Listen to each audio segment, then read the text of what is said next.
While a majority of our focus has been on the DB position for the Indianapolis Colts, a large portion of our focus should be on Laiatu Latu, the first-round pick, and the first defensive player picked off the board in this year's draft. What's going on? It's Elijah from Sports Talk Indy, where we cover all things Colts every single day. And if you're not yet a part of the community, be sure to subscribe so we can continue to grow this as we approach just 5 short weeks before the NFL season starts, and we are right on the cusp of the preseason officially starting, and pads are on. It's all hands on deck. Everyone's going at it in practice, and we have some good news coming from training camp for the first time in what feels like a while. And while the offense is humming and things are looking really, really good in that direction, more focus should be on Laiatu Latu absolutely dominating one of the top offensive lines in football. Not only that, but dominating guys like Blake Freeland and Braden Smith, who had the least amount, of quarterback pressures allowed last season. So I think it's safe to say that we got ourselves a stud who is not only thrust into more of an extreme role now with the injury to Samson Ibukam, but it seems as though he's already going to be pro ready way ahead of the schedule, of which that at least guys like myself and it seems like others, but not only myself. I mean, you can take my word for it or not, but it seems as though the Colts' strategy to solving the defensive back position and the struggles there, like it or not, seems to be on they can't really throw the ball deep if they're being sacked. And so it seems as though for the time being that seems to be the only strategy implicated by Chris Ballard and company. But again, it's not just me. There seems to be a large portion of people who are, the internet is buzzing about Laiatu Latu, and this article comes to us today from Stampede Blue, says as much, and I'll pull it up. My computer had a little issue. There we go. Okay, this comes from Stampede Blue. This is from Ryan Fowler. Laiatu Latu is going to be a tall task to counter with the Colts front. And this video here shows him completely getting around Blake Freeland, who again had one of the lowest QB pressures of all tackles last season, which is no small feat. That's a big deal. And Laiatu Latu, that video obviously shows him going crazy. Field Yates reports that Laiatu Latu is going to make Colts fans very happy for a long time. And then Kevin Bowen, horn blows on a full padded day. Defense won a pair of 2-minute drills to end the morning practice, and Laiatu Latu was once again a big reason why. And then Stephen Holder from ESPN says rookie Laiatu Latu is single-handedly wrecking the Colts 2-minute drill. And that's a big deal. I mean, we talk about this all the time. The Colts, for a long time, had one of the most dominant defensive lines in football, specifically as far as edge rushers go. I mean, it's no short feat that one of the Colts' main edge rushers of the 2000s, Dwight Freeney, was elected into the Hall of Fame this weekend. He was joined alongside guys like Bob Sanders. Peyton Manning was in attendance. And so you see guys like this. This is the first time since Robert Mathis retired that the Colts have a legitimate edge rusher that looks to absolutely dominate some of the NFL's best offensive lines. But not only that, but some of the best defenses, or excuse me, some of the first matchups that the Colts face are against some subpar or average offensive lines. The Titans have one of the bottom 15 offensive lines in football. The Texans, aside from Laramie Tunsil, don't really have that much to speak of on the offensive line front. And it seems as though the Packers and Bears are still kind of trying to figure that position out. We talk a lot about the first month, and there's a reason why we talk a lot about the first month of the NFL season, and that is for a lot of teams where momentum is built.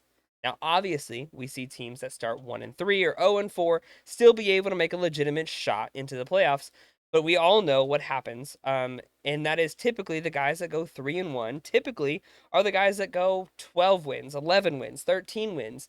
And so I think that it's very important for the Indianapolis Colts to be able to take a majority of the first at least 4 games. But even as far as the rest of the season goes, they have no short task facing teams like the Lions, the Packers, the Bears. Oh my. The Texans, the Titans, the Jags, these are teams that are all playoff contending teams, aside from the Titans, who I still think are an absolute joke. But this is no short feat, and I think that it's important that for guys like Laiatu Latu to be able to grow into this. And again, being thrust into this position because of the injury to Samson Ibukam. But not only that, the Colts also added some veteran defensive back. Don't get your hopes up too much. It's not Justin Simmons, though when that report goes live, we will be very excited. But it is Chris Lamons, who was on the Super Bowl winning Chiefs. He is a fifth round or a fifth year NFL defensive back. He played with the Dolphins and the Chiefs for 3 years, and he was on the Colts last year. Only played 4 games due to injury, but he was activated off the physically unable to perform list this week.